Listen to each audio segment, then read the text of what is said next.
Hi hello student, hello everyone, কেমন আছো প্রত্যেকে? আই হোপ প্রত্যেকে ভালো আছো। তো স্টুডেন্ট নাও আজকে ক্লাসে আমরা হচ্ছে ক্লাস 7 পরিবেশ ও বিজ্ঞানের রায় ও মার্টিন প্রশ্নবিচিত্র 2025 থেকে 4 নম্বর যে স্কুল সরিষা রামকৃষ্ণ মিশন শিক্ষা মন্দির, সেই স্কুলের হচ্ছে কোশ্চেন আনসার সলভ করব লাইফ সায়েন্স থেকে। ওকে, তো স্টুডেন্ট ক্লাস শুরু করার আগে তোমাদের একটু বলি, তোমরা যারা হচ্ছে ক্লাস 7 এর হচ্ছে স্টুডেন্ট আছো, তোমরা অবশ্যই ক্লাসগুলো ভালো লাগলে তোমাদের ফ্রেন্ডদের সাথে বা ব্যাচমেট যারা আছে তাদের সাথে শেয়ার করো। বিকজ অফ এইভাবে হচ্ছে ক্লাসগুলো রেডি করে হচ্ছে ইউটিউবে ছাড়তে আমাদের অনেকটাই পরিশ্রম করতে হয়। তো সেই কারণে তোমাদের জন্য পুরোটাই তো হচ্ছে ফ্রি থাকে, কিন্তু তোমরা যদি তোমাদের যেটুকুনি সম্ভব যদি শেয়ার করো তাহলে কিন্তু আমাদের কাজটা আরো বেশি হচ্ছে হেল্পফুল হবে। কি বলা আছে দেখো, বলেছে দুটি রূপান্তরিত মূলের নাম লেখো।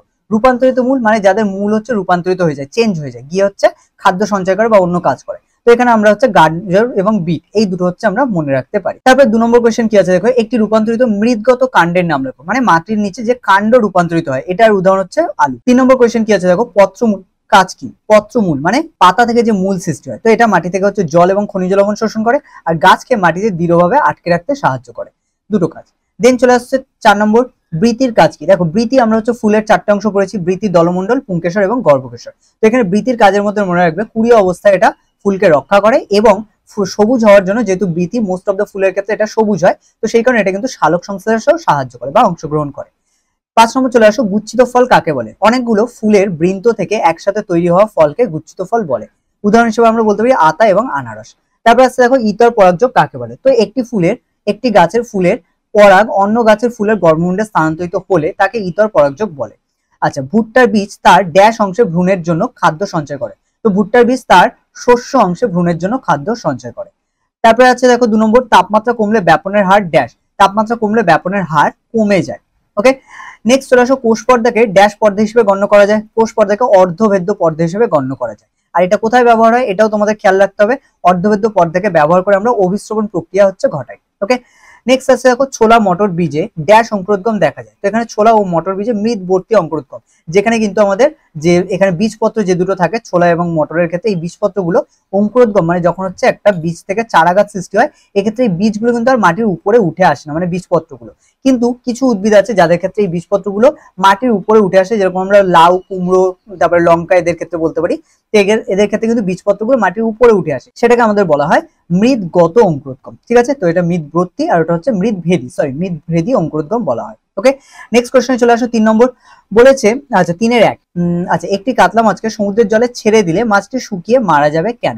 কারণ দেখো প্রথম কথা, কাতলা মাছ কিন্তু মিষ্টি জলের মাছ। সমুদ্রের জল একটি হাইপারটনিক দ্রবণ, কারণ এখানে যে দ্রবণটা সেটা হচ্ছে যে জীব রাখা হচ্ছে বা যে কোষ রাখা হবে, সেই জীবের মধ্যে যে কোষ আছে সেই কোষের তুলনায় কিন্তু বাইরের যে দ্রবণ সেটা অনেক বেশি গাঢ় হয়। এবার গাঢ় হওয়ার কারণে আমরা প্রত্যেকে অভিস্রবণের ঘটনা যদি মনে থাকে, আমরা জানি যে এক্ষেত্রে হচ্ছে দ্রবণের কিন্তু কম ঘনত্ব থেকে বেশি ঘনত্বের দিকে দ্রবণের দ্রাব্যের কণাগুলো হচ্ছে যায়, যার ফলে এখানে হচ্ছে মাছের দেহে দ্রাব্যের কণা হচ্ছে জলের কণা। এবার যে কারণে, যেহেতু এটা মিষ্টি জলের মাছ আর মিষ্টি জলের তুলনায় আমাদের সমুদ্র জলের কি ঘনত্ব অনেক বেশি হয়, হাইপারটনিক হয়। হাইপারটনিক মানে কি ঘনত্ব বেশি। এবার যে কারণে এখানে ঘনত্ব বেশি হওয়ার কারণে আমরা কি বললাম, কম ঘনত্ব থেকে বেশি ঘনত্বের দিকে দ্রবণের দ্রাব্যের কণাগুলো যায়, এখানে দ্রাব্যের কণা জল। এবার সেই কারণে সমুদ্রের জলে লবণের পরিমাণ বেশি থাকা আমরা বলতে পারি মাছের দেহের কোষ থেকে জল বাইরের দিকে চলে যায়, ফলে মাছের দেহ জল শূন্য হয়ে যায় এবং মাছটি শুকিয়ে মারা যায়। ওকে, এবং মনে রাখবে এটা কিন্তু মিষ্টি জলের মাছেদের ক্ষেত্রেই হয়, এবং যে কারণে এখানে কাতলা মাছের কথা নেওয়া হয়েছে।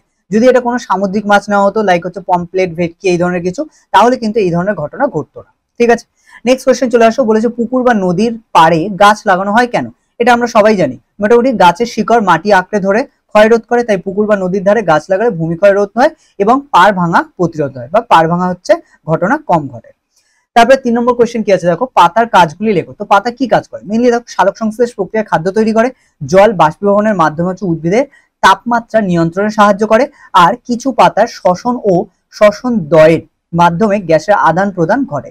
আচ্ছা 4 নম্বর কি আছে, কখনো কখনো খাদ্য সঞ্চয় এবং প্রজননেও সাহায্য করে। তো কখনো কখনো এটা কি করে, খাদ্য সঞ্চয় এবং প্রজনন। কিছু পাতার ক্ষেত্রে আমরা দেখেছি যে এখান থেকে কি নতুন চারা গাছ সৃষ্টি হয়, লাইক পাথরকুচির ক্ষেত্রে। তো এই ক্ষেত্রে কিছু পাতা আছে যাদের ক্ষেত্রে খাদ্য সঞ্চয় করে, আবার কিছু পাতা আছে যাদের ক্ষেত্রে প্রজননেও সাহায্য করে। ক্লিয়ার? নাও এবার আমরা তারপরে কোশ্চেন চলে আসি, ওআরএস কি এবং এটি কি কাজে লাগে? তো ওআরএস একটি হলো, মানে পুরো নামটা আমাদের লিখতে হবে, যে ওআরএস হলো ওরাল রিহাইড্রেশন সলিউশন। তো এটা কি কাজে লাগে? এটা ডায়রিয়া বা বমির মতো হচ্ছে ঘটনা ঘটলে আমাদের দেহ থেকে অতিরিক্ত জল এবং লবণ বেরিয়ে যায়, এবং সেটা ক্ষয়পূরণ বাধা দিতেই আমাদের শরীরে কিন্তু দেহের জলের ভারসাম্য বজায় রাখতে হচ্ছে ওআরএস আমরা পান করি। ওকে, তারপরে কি আছে, বীজ পত্রাবকাণ্ড ও বীজ পত্রাধিকাণ্ড কাকে বলে? তো এখানে সিম্পল তোমাদের একটু মনে রাখতে হবে, আমরা যে অঙ্কুরোদ্গমের চ্যাপ্টার হচ্ছে পড়েছিলাম, তো সেই অঙ্কুরোদ্গমের চ্যাপ্টারের মধ্যে যখন মেনলি অঙ্কুরোদ্গম হয়, ঠিক আছে, এই মাঝখানে যেটাকে আমরা ভ্রূণ বলেছিলাম, তো এখানে এই দুপাশে দুটো কোটাইলেডন বা বীজপত্র থাকে। এবার এখানে এই যে উপরে যেটা একদম মাথার অংশ দেখতে পাচ্ছ, এটাকে বলা হয় ভ্রূণ মুকুল, আর এই নিচের যে অংশটা একদম এন্ড পার্ট, এটাকে বলা হয় ভ্রূণ মূল। তো এই দুটো যে পার্ট থাকে, এই পার্টের ঠিক নিচে মানে এইখানের যে অংশটা আছে, এটাকে আমরা বলি কক্ষ বা অ্যাক্সিল। তো এর ঠিক এই মাঝামাঝি অংশটা মানে মাথা আর এই অক্ষের মাঝখানে যে অংশটা, এই অংশটাকে বলা হয় বীজপত্রাধিকাণ্ড।